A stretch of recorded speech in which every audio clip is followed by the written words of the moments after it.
السلام عليكم. تعالوا معايا النهارده هنعمل معاكم الفطيره الجميله دي في قلب الميكروويف. جميله جدا وادينا قطعناها معاكم وريناها لكم. روعه جدا، جميله ورهيبه. عملناها معاكم بالسمسم وجوز الهند. المقادير بتاعتها كانت بسيطه جدا، حوالي معلقتين ونص سمسم، معاهم معلقتين جوز هند، وحطينا عليهم بيضتين او 3 حسب الرغبه، لو بيضتين صغيرين او 3 اتنين كبار او التلاتة صغيرين. المتوفر عندك حطيه. وبعدين حطينا معاهم معلقة بيكنج باودر صغيرة، وحطينا معاهم ذرة ملح، وحطينا معاهم حوالي 3 معالق مية، وضربناهم في قلب الخلاط وعجناهم بالطريقة اللي انت شايفاها دي. لو عندك زبادي حطيها، لو ما عنديش كيش حطي 3 معالق حليب. وبعدين نفردها في قلب البايركس بعد ما ندهنها كده معلقتين زيت، ونجيب بقى عندنا الحشوة بتاعتنا زي ما انتوا شايفين. فلفل الوان وقرن فلفل صغير كده حراق، معاه طماطمايه وشايلين البذر بتاعها تكون جامده، وشايله البذر بتاعها، وبسطرمه. ودي المكونات المتوفره عندنا اللي هنعمل بيها الفطيره بتاعتنا مع بعض. في طريقتها سهله جدا وبسيطه.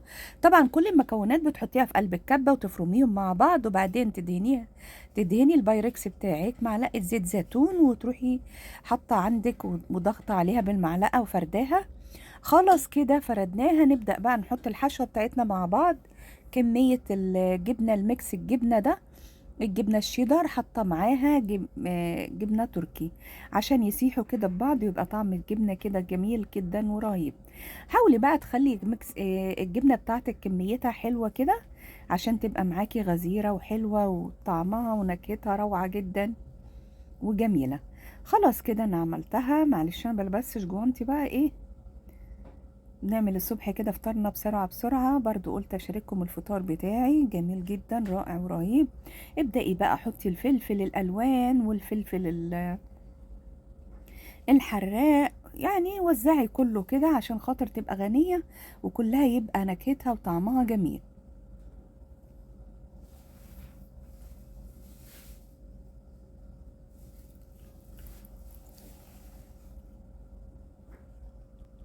خليكوا باصين كده وتأملوا كده وانا ايه شغالة معاكم، عشان خاطر تعرفوا ان احنا ايه بنوزع توزيع كويس.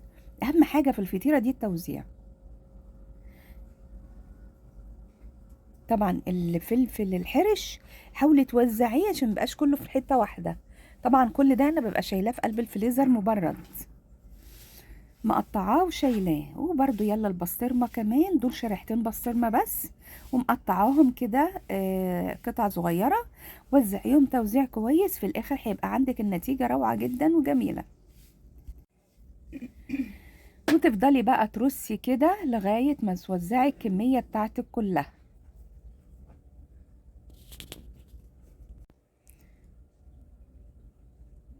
طريقتها جميلة جدا يا جماعة وصحية، وتاكلي كده هتبقي خفيفة طول اليوم تشتغلي وانت عندك كمية نشاط وحيوية كده ايه جميلة جدا.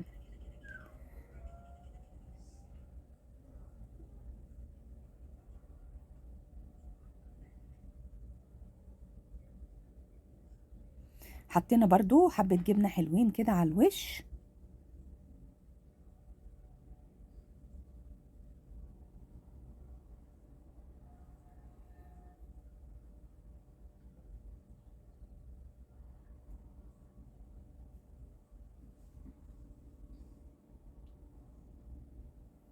وتضغطي بقى كده زي ما انتوا شايفين كده، اضغطوا كويس جدا وانتوا بتعملوا.